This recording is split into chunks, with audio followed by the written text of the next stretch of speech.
हरे कृष्णा। अभी तक हमने गीता रामायण सभी की कहानियां सभी का पाठ किया। आज से हम श्री सत्यनारायण व्रत कथा का पाठ करेंगे। तत्पश्चात धीरे धीरे हम दूसरे भी पाठों को बढ़ाया करेंगे। गीता पाठ, रामायण, इसके बाद रामायण रामचरितमानस सभी का पाठ करेंगे। अभी हम श्री सत्यनारायण व्रत कथा का पाठ करते हैं। आज हम श्री सत्यनारायण व्रत कथा का प्रथम अध्याय पढ़ेंगे, इसके बाद दूसरा अध्याय, ऐसा धीरे धीरे पूर्ण करेंगे। इसके बाद रामचरितमानस, इसके बाद हर एक चीज एक एक कड़ी में, हर एक चीज एक एक कड़ी में हम ऐसे ही पढ़ते रहेंगे। तो आज का हम कथन प्रारंभ करते हैं। सत्यनारायण व्रत कथा प्रथम अध्याय। तो कथा प्रारंभ करने से भी आपको मालूम है जो लोकोपचार रहते हैं, मतलब भगवान की मतलब अर्चना, और इसके पश्चात शुद्धिकरण, विनियोग और संकल्प, आचमन और गौरी गणेश पूजन, नवग्रह पूजन, शालिग्राम पूजन और सभी का देवी देवताओं का आवाहन, कलश पूजन, वरुण देव का आवाहन, जो भी है सब कुछ करने के पश्चात, नवग्रह पूजन सब करने के पश्चात हम सत्यनारायण व्रत कथा का प्रारंभ करते हैं। तो आप पहले सब आप लोकोपचार जो भी रहता है, जो भी विधि विधान से, पूजा पद्धति से आप सब कुछ कर लीजिए। पुस्तकों में इसका सारा विधि विधान दिया रहता है, इस हिसाब से आप कर लीजिए। इसके पश्चात आप सत्यनारायण व्रत कथा सुनिए अपने बंधु बांधवों और परिवार के साथ। तो श्री सत्यनारायण व्रत कथा का प्रथम अध्याय श्री वृंदावन बिहारी लाल की जय।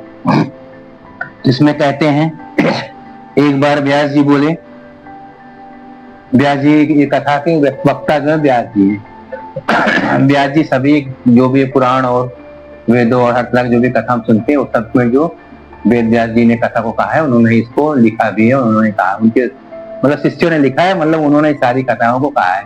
तो यह जो है स्कंद पुराण की कथा है, जो सत्यनारायण व्रत कथा, जो 5 अध्यायों में सुनी जाती है और कलयुग में बहुत कम समय में बहुत अधिक लाभ देने वाली कथा। तो हम प्रथम अध्याय प्रारंभ करते हैं। व्यास जी बोले, एक समय नैमिषारण्य तीर्थ में सौनक आदि 88,000 ऋषि पुराण वेत्ता सूत जी से पूछने लगे। सूत जी आके बैठे थे सिंहासन पे, तो वहां से सूत जी से पूछने लगे। क्या पूछने लगे? जिस व्रत तथा तप से अपना अभिष्ट फल प्राप्त हो, उसको हे महर्षि आप हमसे कहिए। तो 88,000 जो ऋषि मुनि हैं, वो नैमिषारण्य तीर्थ है, बहुत ही महान तीर्थ है, वहां पर बैठे हुए हैं और इस कथा को व्यास जी बता रहे हैं। व्यास जी भी उसी समय गए थे वहां पर, उन्होंने इस कथा का श्रवण किया।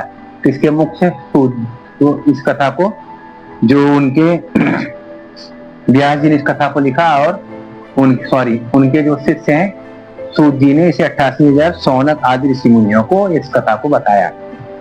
तो यह कथा क्या है? कथा इस प्रकार है कि एक समय नैमिषारण्य तीर्थ में सौनक आदि 88,000 ऋषि पुराण वेत्ता सूत जी से पूछने लगे, जिस व्रत तथा तप से अपना अभिष्ट फल प्राप्त हो, उसको हे महर्षि आप कहिए। तो सूत जी बोले, एक समय नारद जी ने इसी प्रकार लक्ष्मीपति श्री विष्णु भगवान से पूछा। विष्णु भगवान ने देवर्षि नारद जी से जिस प्रकार इसे कहा, उसे तुम ध्यान लगाकर सुनो। तो एक बार नारद जी गए भगवान के पास और उन्होंने पूछा। उन्होंने देखा कि मृत्यु लोक में बहुत तरह के पाप कर रहे हैं प्राणी और बहुत ही दुखी हैं। तो उसे वो दुख नारद जी से नहीं सहा गया और जाके वो भगवान से पूछते हैं। क्या पूछते हैं? एक समय नारद जी ने दूसरों की भलाई करने की इच्छा से अनेकानेक लोकों में घूमते हुए मृत्यु लोक में आगमन किया।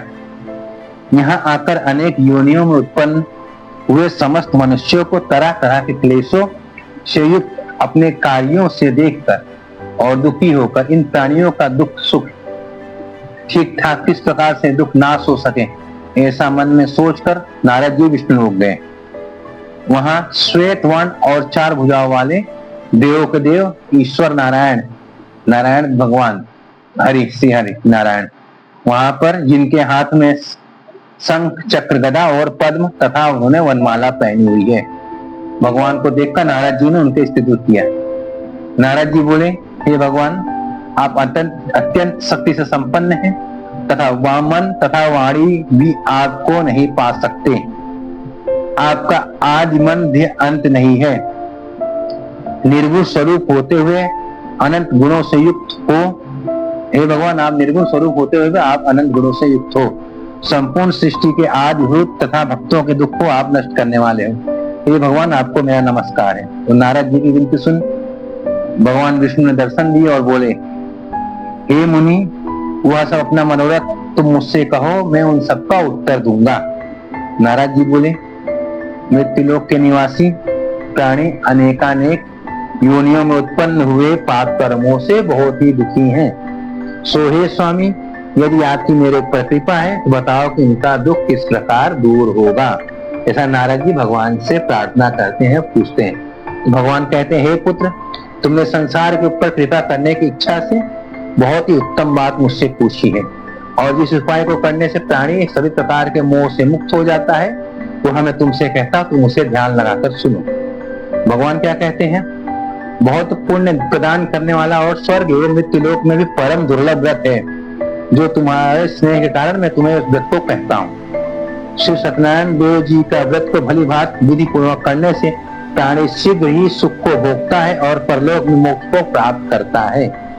भगवान ने सत्यनारायण देव जी का व्रत की कथा नारद जी को सुना रहे हैं।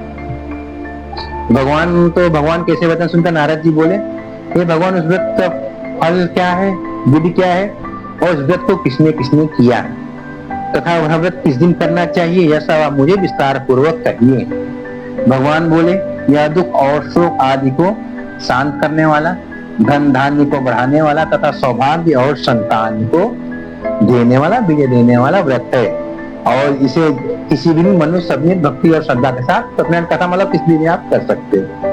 आपकी श्रद्धा हो, भक्ति हो, सामर्थ्य के हिसाब से परिवार का सत्यनारायण कथा करिए। उस दिन संध्या के समय सत्यनारायण देव की पूजा करें, ब्राह्मण और बंधु सहित धर्म में तत्पर हो, नैवेद्य, पक्की मिठाई, सवाया प्रसाद भक्ति से अर्पण करें, केले की फली, घी, दूध, गेहूं का चूर्ण आदि ले, ये सब भगवान को चढ़ाए। गेहूं के चूर्ण के, अगर गेहूं का चूर्ण का अभाव हो तो चावल का चूर्ण या चावल का बूरा और गुड़ लेके प्रसाद बनाना चाहिए, भगवान को चढ़ाना चाहिए। परंतु संपूर्ण प्रसाद भक्ति भाव से इकट्ठा करके भगवान को उसका क्या भोग लगाना, इस प्रसाद का भोग, और उनको भोजन बना के आप भोग लगा सकते हैं। अपने बंधुओं सहित कथा श्रवण करके ब्राह्मणों को दक्षिणा दें, तत्पश्चात बंधु बांधवों सहित ब्राह्मणों को भोजन कराएं, फिर भक्ति से स्वयं प्रसाद भक्षण करें, नृत्य, गीता, रात्रि में जागरण का आचरण करें, पश्चात से सत्यनारायण का ध्यान करते करते अपने स्थान को चले जाएं। इस प्रकार व्रत करने से निश्चित ही मनुष्य की सभी इच्छा पूर्ण हो जाए, मनुष्यों की सभी इच्छा पूर्ण हो जाती है। विशेष करके कलयुग में भूमि के ऊपर यह बहुत ही छोटा और बहुत ही सुंदर उपाय है। इस प्रकार भगवान नारद जी को सत्यनारायण व्रत कथा करने के लिए बताते हैं और सभी विधि और उपाय बताते हैं, और यह भी बताते हैं इस व्रत को करने से इंसान सभी प्रकार के दुखों से मुक्त होकर और सभी प्रकार मोह से मुक्त होकर सुख भोगता है और मोक्ष को प्राप्त होकर भगवान के परम धाम को प्राप्त करता है।